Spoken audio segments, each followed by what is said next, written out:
इसमें अर्धवार्षिक परीक्षा के प्रश्न पत्र का प्रारूप। अब ये देखना है कि हमारा जो प्रश्न पत्र है उसमें किस किस तरह के प्रश्न बन करके आएंगे। अब सबसे पहले हम देखते हैं कि हमारे पास केवल प्रश्न पत्र के अंतर्गत 3 खंड आते हैं। हम 12वीं में हैं और 12वीं में 3 खंड होते हैं। इससे पहले आप 10वीं में भी थे। उस 10वीं में आपने 3 खंड नहीं 4 खंडों में आपने प्रश्नोत्तर दिए, तो 4 खंड आपके थे, लेकिन यहाँ पर 3 खंड आते हैं। हमें 3 खंड एक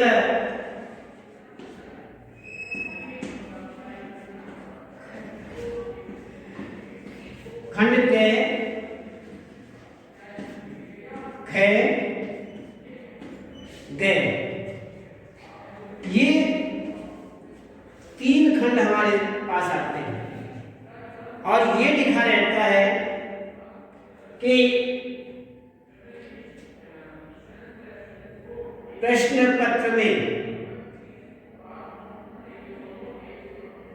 तीनों खंडों के सभी प्रश्नों को करना अनिवार्य है। कोई भी छूट नहीं होती है, इस बात का ध्यान रखना। आपके छूट यदि आती है तो प्रश्नों के अंतर्गत अथवा लिखा हुआ आकर के छूट कर दी जाए, वह छूट तो अलग है। आपको 2 प्रश्नों के उत्तर उसमें लिखे हुए हैं, प्रश्न ऐसा बनकर के आगे 2 प्रश्नों के उत्तर दीजिए, और वहां 2 के बजाय 3 प्रश्न लिखे हुए हैं, तो आपको एक प्रश्न की छूट मिल गई, तो वह छूट तो अलग हुई। 3 प्रश्न लिखे हुए हैं, तीनों में से आपको 2 करने हैं, तो छूट स्वतः ही हो गई। इस बात का तो ये, लेकिन यदि वहां 14 प्रश्न हैं पूरे पेपर के अंतर्गत, तो 14 के 14 ही करने हैं, एक की भी छूट नहीं। इस बात का ध्यान रखें। अब सबसे पहले क खंड आता है। क खंड में काव्यांश, अपठित काव्यांश और गद्यांश, अपठित गद्यांश, 2 चीजें आती हैं। थोड़ा अभी नीचे की क्लास जो है उसमें तो थोड़ा छूट कर दी गई एक काव्यांश की, लेकिन 12th के लिए कोई छूट नहीं। गद्यांश, अपठित गद्यांश और अपठित काव्यांश दोनों आएंगे दोनों आएंगे और दोनों करने पड़ेंगे। तो इसमें सबसे पहले ऊपर प्रश्न बनकर के आएगा अधोलिखित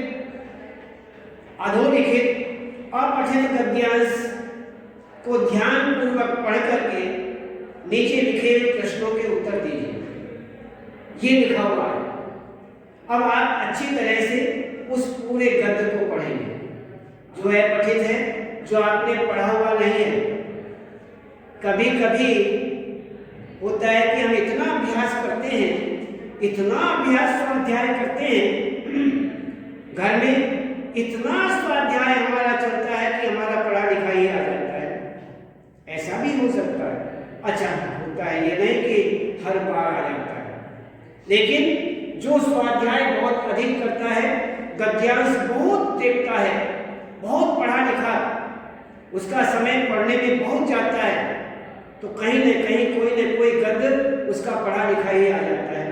लेकिन पेपर के अंतर्गत उसे अपठित ही कहा जाएगा, ध्यान रखें। तो अपठित गद्यांश जो है उसको आप अच्छी तरह पढ़ेंगे और पढ़ करके उसके नीचे जो प्रश्न लिखे हुए हैं उनका सहज आप उस गद्यांश से ही उत्तर देंगे, ये ध्यान रखें। लापरवाही उसमें न करें। कभी कभी बहुत लापरवाही कर देते हैं, कहने हाँ ठीक है ये तो बढ़िया है, ये तो सबसे बढ़िया आ गया और ये तो सहज हो जाएगा, इसमें तो कोई परेशानी नहीं है, और उसे छोड़ देते हैं, बहुत ही उसे छोड़ भी देते हैं। ऐसा नहीं करना, या फिर लापरवाही से करेंगे तो गलत लिखेंगे। इसलिए इसमें थोड़ा सा कठिनता क्या आती है, आप पठित गद्यांश तो सहज आपके वाक्य बने हुए हैं, उसमें से तो आप सहज ढूंढ लेते हैं, उसमें तो परेशानी होती नहीं है। लेकिन काव्यांश जो आता है, पठित काव्यांश, उसको ढूंढना मुश्किल हो जाता है। इसमें क्या भावार्थ है, इसमें कवि ने क्या पूछा है, उसका भाव क्या है। यदि उसका भाव न पता लगे तो आगे क्या लिखेंगे? न तो आंसर लिख सकते हैं आप, और न अन्य उसका भावार्थ आदि या अन्य जो पूछा गया है, प्रश्न पूछे गए हैं, उनका उत्तर देना असंभव हो जाता है।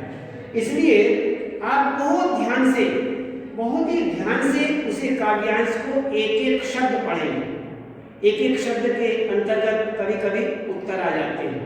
एक एक शब्द बोल रहा हूं मैं, वाक्य नहीं, पूरी पंक्ति नहीं कह रहा, एक एक शब्द के अंदर आंसर हो जाते हैं, मिल जाते हैं। इसलिए आप उसे बड़े ध्यान से पढ़ेंगे और पढ़ करके उसमें निर्णय लेंगे कि इसमें कवि जो हैं या कवित्री जो हैं वो क्या भाव व्यक्त कर रही हैं, क्या बताना चाहती हैं, इस बात को हम देखेंगे। तो ये सबसे पहले हमारा अपठित गद्यांश और अपठित काव्यांश दो हमारे खंड क में आते हैं। क में ये दो ही प्रश्न आते हैं अपठित वाले, तो इनको आप बहुत अच्छी तरह करेंगे, इसमें किसी भी प्रकार की कोई त्रुटि नहीं होनी चाहिए। तो ये हुआ हमारा अपठित गद्यांश और अपठित काव्यांश। अब हम देखते हैं कि हमारे सामने दूसरा खंड आता है। दूसरा खंड खंड ख। अब खंड ख में हमारा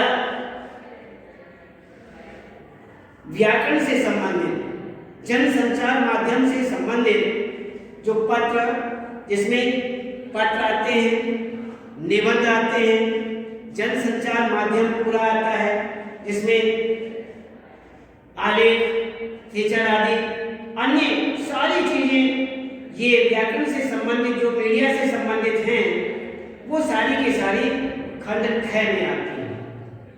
अब जनसंचार माध्यम के प्रश्न बनकर के आते हैं, कितने? लगभग 5 प्रश्न बनते हैं। पांचों प्रश्नों को आप सहज, बहुत विस्तार से उसके उत्तर नहीं दिए जाते, मूल बात बताई जाती है, मूल आंसर दिए जाते हैं। ये नहीं कि आप उसकी व्याख्या करेंगे, व्याख्या के लिए कोई स्थान नहीं होता है, केवल उनको जो पूछा गया है उसका आपको उत्तर देना है। इसलिए संक्षिप्त उत्तर माने जाते हैं, बहुत छोटे उत्तर दिए जाते हैं। जो उसमें पूछा गया है केवल उसका आप उत्तर दें, वह होना चाहिए। होते ले क्या है, लिख तो कई लाइनें देते हैं, लेकिन जो उसमें पूछा गया है वो उसमें होता ही नहीं। बच्चा ये समझता है कि सर जो हैं, एग्जामिनर जो हैं, वो बहुत सारी लाइन देख करके नंबर दे देंगे। नहीं, ऐसे कोई नंबर नहीं मिलते। हम बहुत ही बोर्ड कॉपियां चेक करते हैं, ऐसा कुछ नहीं होता है, ध्यान रखना। तो ऐसी गलती हमें नहीं करनी, नहीं तो मार्क्स वही नहीं करते हैं। एग्जामिनर के मन में ये बात आ जाती है कि बस ये बच्चा जो है ये तो केवल लगातार बीच बीच में ऐसा ही करता होगा जैसा इसने यहाँ किया है, बस उसका विशेष रूप से ध्यान रखा जाता है और उसके ऐसा करने से मार्क्स कटते चले जाते हैं। ऐसी गलती हमें नहीं करनी।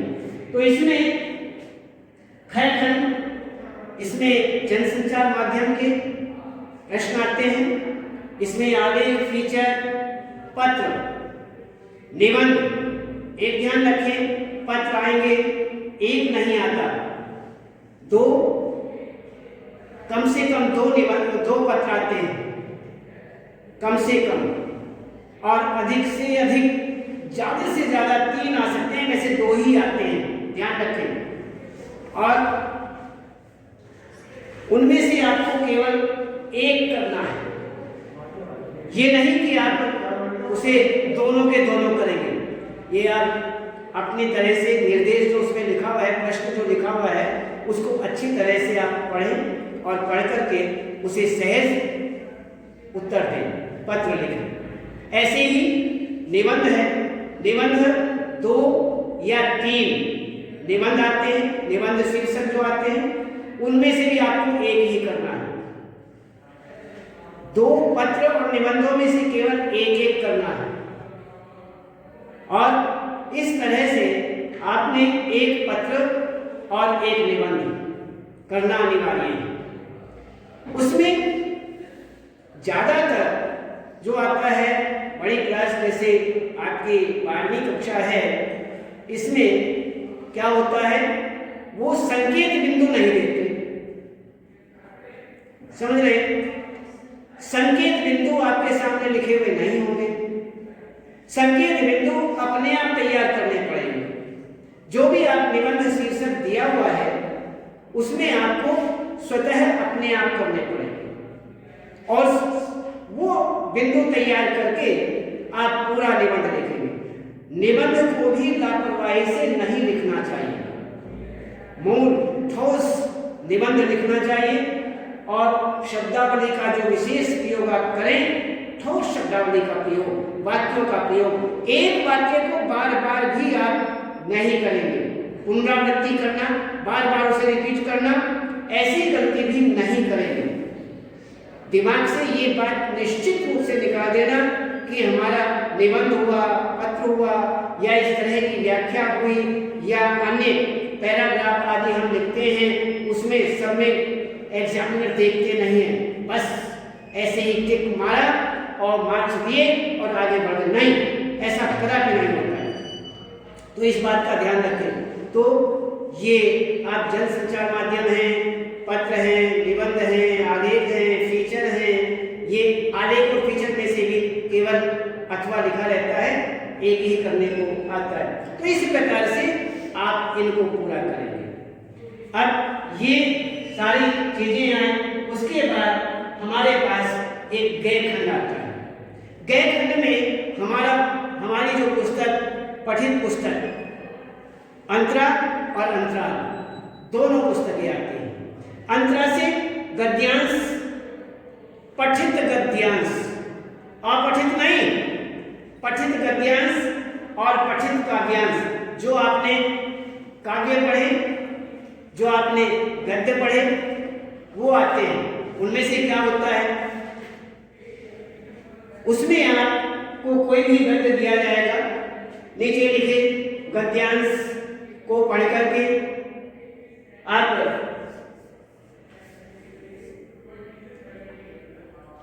उनके नीचे लिखे हुए प्रश्नों को उत्तर दीजिए।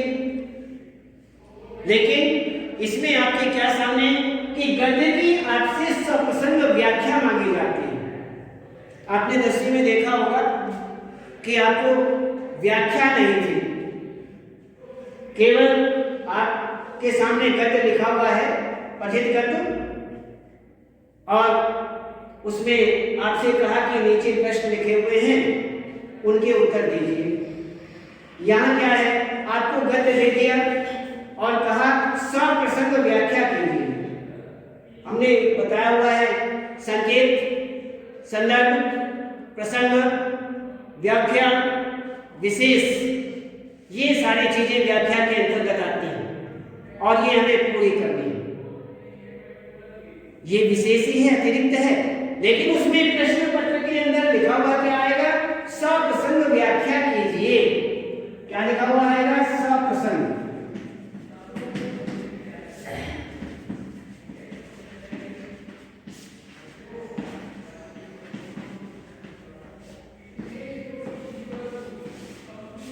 केवल ये लिखा हुआ आएगा, सप्रसंग, प्रसंग के सहित, प्रसंग के सहित व्याख्या करें। यदि वहां लिखा हुआ है तो आप व्याख्या नहीं लिखेंगे, भावार्थ ही लिख दीजिए, क्या आपत्ति है? यदि पेपर में ये लिखा हुआ है कि भावार्थ लिखिए तो तुम्हें भावार्थ लिखने में क्या आपत्ति है? लिख देना चाहिए। यदि वहां व्याख्या लिखी हुई है तो व्याख्या लिख दीजिए, ऐसी कमी नहीं करनी चाहिए। और एक ध्यान रखें, कभी कभी क्या होता है कि शब्द जो हैं उनमें बहुत ज्यादा गलतियां करते हैं लिखते समय। जो पेपर में शब्द लिखा हुआ है यदि आप कॉपी में लिखने लगे तो भी आप गलत लिखेंगे। पेपर में तुम्हारे सामने सही लिखा हुआ है और आपने वही शब्द कॉपी में लिखना है तो वहां आप गलत लिख रहे हैं, देखते हुए भी गलत लिख रहे हैं। हमें ऐसी गलती नहीं करनी चाहिए, इसमें निश्चित रूप से मार्क्स कटते हैं, ध्यान रखें। तो सर्वप्रथम व्याख्या कीजिए और व्याख्या आप करेंगे। उसके बाद जैसे गद्य व्याख्या करनी है, गद्यांश की व्याख्या के विषय में बोल दिया तो आप व्याख्या करेंगे। उसके बाद इसी के नीचे का जो प्रश्न होता है उसमें कुछ प्रश्न दिए जाएंगे, उन प्रश्नों का आपको उत्तर देना है। इसी प्रकार से गद्य का हुआ और ऐसे ही काव्यांश का होगा। काव्यांश आएंगे और उसके बाद उनकी व्याख्या होगी और फिर अगला प्रश्न आएगा। काव्यांश के जितने पाठ हमने बताए हुए हैं सिलेबस के आधार पर, उनमें से कुछ प्रश्न आएंगे, उनके आपको उत्तर देने हैं। तो ये तो हुआ हमारा व्याख्या के अंतर्गत। अब इसमें एक काव्य सौंदर्य आता है। काव्य सौंदर्य के विषय में हमने बताया हुआ है, एक प्रश्न बन करके आता है और उसमें ये निश्चित नहीं होता है कि आपको एक ही काव्य सौंदर्य करना है, एक ही काव्यांश का नहीं, दो काव्यांश, कभी कभी तीन काव्यांश, ज्यादातर दो काव्यांश आते हैं। ध्यान रखना, दो काव्यांशों का आपको काव्य सौंदर्य, और काव्य सौंदर्य के अंतर्गत दो पक्षों में आप उसको करेंगे। कौन कौन सा पक्ष है? भाव पक्ष और कला पक्ष, अर्थात भाव सौंदर्य और कला सौंदर्य। इसके अंतर्गत भाव सौंदर्य में क्या होगा कि आप उसके भावार्थ के विषय में क्या भाव दिया है कवि या कवित्री ने, इसके अंतर्गत, और वो जो कला सौंदर्य है उसमें रस छंद अलंकार आदि इस काव्यांश के अंदर क्या क्या है, तो इसके विषय में आप संकेत करेंगे। इसलिए भाव सौंदर्य और कला सौंदर्य ये आ जाता है। अब आगे इसमें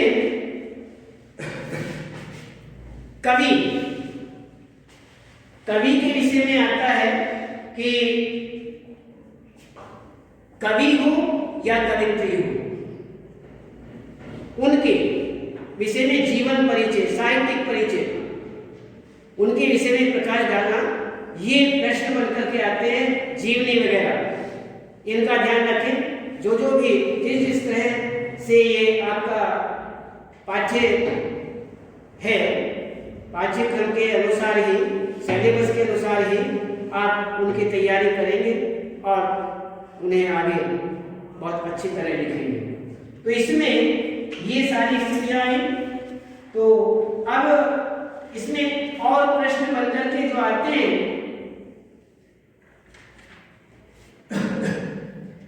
इसी तरह से ये हुआ और ये सारे प्रश्न हैं। अब इसमें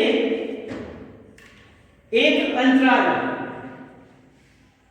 अंतराल में से एक प्रश्न बनकर के आता है जिसमें दो प्रश्न होते हैं, दो प्रश्न, उसमें अथवा बीच में होता है, आपको एक करना पड़ता है और फिर दूसरा प्रश्न एक बन करके और आता है अंतराल से। उसमें क्या होता है? उसमें तीन प्रश्न होते हैं, कभी दो प्रश्न भी होते हैं, और जितने होते हैं उतने ही आपको करने पड़ते हैं। वैसे ये मान करके चले कि आपको उसमें से दो प्रश्न करने पड़ते हैं। कभी कभी क्या होता है, एक प्रश्न दिया, फिर दूसरा भी प्रश्न लिख दिया और दूसरे के बाद अथवा कर दिया, फिर एक प्रश्न और दे दिया, उसमें तीन प्रश्न दे दिए, और जिसमें अथवा आया हुआ है उसमें से तो आपको दोनों में से एक करना है ना। ये पूछने वाली बात नहीं है, बार बार बताते हैं, इसका अपने आप ही ध्यान रखना चाहिए। बड़ी क्लास में जाकर के, आपकी तो सबसे बड़ी क्लास है, आप सबसे बड़े हैं, आप भी बार बार छोटी छोटी सी बच्चों वाली, जो बहुत छोटे छोटे बच्चे होते हैं, उन जैसी बातें पूछोगे तो वह बात नहीं बनती है। ध्यान रखना, बोर्ड में आपको कोई कुछ नहीं बताएगा, वो ये कहेंगे चुप, कुछ नहीं बोलेंगे, न हम जानते न आप जानते, न आप हमें जानते न हम आपको जानते हैं, कोई आपस में बात नहीं। हम पेपर के विषय में कुछ जानकारी नहीं रखते हैं, इसलिए कुछ नहीं बताया जाएगा आपको, लिस्ट मात्र भी नहीं बताया जाएगा, इसलिए पूछने से कोई लाभ भी नहीं होता है। अपने इंसल्ट कराना है, अपमान कराना अपना अच्छी बात नहीं है। तो इस बात का ध्यान रखें, ये छोटी छोटी बातें हम समय अपना खराब करने से क्या लाभ, समय ही खराब होता है। तो इसीलिए आप अंतराल दो प्रश्न आएंगे, एक प्रश्न बनकर के आए जिसमें 2 प्रश्न होंगे, उनमें से आपको एक करना है। फिर दोबारा एक प्रश्न आएगा जिनमें 2 प्रश्न या फिर 3 प्रश्न होंगे। यदि 2 प्रश्न हैं तो दोनों के दोनों ही करने हैं, और यदि उसमें 3 आ जाते हैं तो उसमें एक में अथवा आएगा, करने आपको 2 ही है, एक में एक की छूट हो जाएगी और एक पूरा ही करना होगा। इस तरह से आपका ये अंतराल हुआ और अंतराल आपको पूरा करना है। तो ये हुए आपके 3 खंड, क ख ग। इसमें अपठित गद्यांश काव्यांश, अपठित गद्यांश अपठित काव्यांश। ख में इसमें जनसंचार माध्यम आदि और अन्य पत्र, निबंध, रचनात्मक लेखन इसमें आता है, और इसमें आप पूरा करेंगे। आलेख, फीचर आदि सब इसी के अंतर्गत आते हैं। और आगे हमारे पास गयखंड है, गयखंड में वही है कि सारे के सारा अंतरा भाग 2, अंतरा भाग 2 है हमारे पास, और अंतराल भाग 2।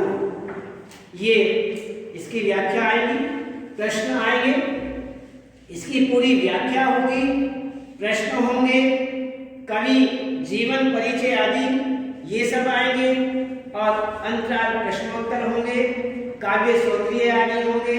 सब इसी के अंतर्गत, सारी जितनी व्याख्याएं हैं वो गयखंड के अंतर्गत ही आती हैं। प्रश्न वगैरह या व्याख्या आदि सब कुछ इसी के अंतर्गत होता है। तो ये आपके हुए 3 खंड।